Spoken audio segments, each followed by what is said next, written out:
الشعب الكويتي قاعد يلاحظ ان التصرفات الهستيريه للسلطه. يعني اليوم عمر العريمان فنان ورسم صوره شخص يحبه معظم الشعب الكويتي. هذه الاجراءات سبحان الله دائما وزاره الداخليه والسلطه بشكل عام تعتقد انها بهذه الاجراءات هي تخوف الناس. اليوم شفنا التفاعل الكبير مع عمر العريمان، شفنا كذلك تفاعل مع المواطن سالم الدوسري المشهور ابو رفعه الله يشافيه. يعني اللي صار مع ابو رفعه وصار مع عمر العريمان، واحد صوروه كانه متهم ارهابي، الاخر طلعوه بنشره الاخبار. يعني الناس اليوم واعيه وتعرف ان هذا اللي قاعد يصير من بعض الاطراف داخل السلطه تحاول توصل ان ذولي يعني تخريبيين، وذولي يعني يحاولون انهم يهزون امن البلد، بينما تهمه عمر العريمان هي في النهايه هي اتلاف ممتلكات دوله، وحنا نعرف ان ممتلكات الدوله مكتوب عليها عبارات مسيئه بكذا شكل. ما عمرنا سمعنا ان وزاره الداخليه قبضت على شخص كتب على محول او كتب على مرفق من مرافق الدوله ووجهت له اتهام اتلاف. وانا اتوقع ان هذه اول تهمه في التاريخ الكويتي ان فلان اتلف ممتلكات الدوله. بينما لما اقول لك الشعب الكويتي واعي، يعني احنا شفنا خليه العبدلي. خليه العبدلي طلع بيان من النيابه العامه بحظر الحديث عنها، ما طلعت صورهم، ما طلعت اسمائهم، بينما ذول الشباب لا شهروا فيهم.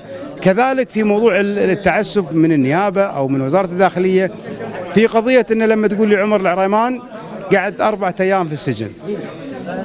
ليش؟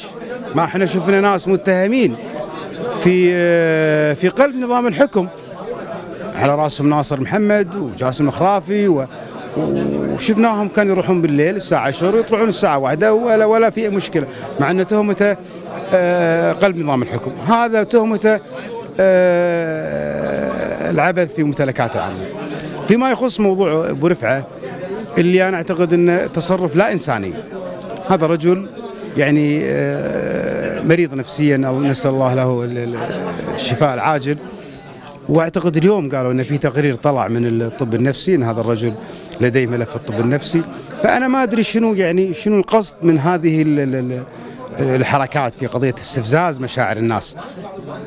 هذه كلها نعلم ان منو المطبخ اللي قاعد يسوي هذه الامور، يحاول ان يغطي على بعض التصرفات، ويحاول ان يوصل لبعض الاطراف في القيادة العليا أن هناك لا زالوا مخربين ولا زالوا. بالعكس احنا اللي شفناه اليوم من عمر العريمان هي رسالة راقية. لا تكون هذه الرسالة إلا في دول الغربية المتقدمة وتحترم حتى من قبل السلطات في الخارج.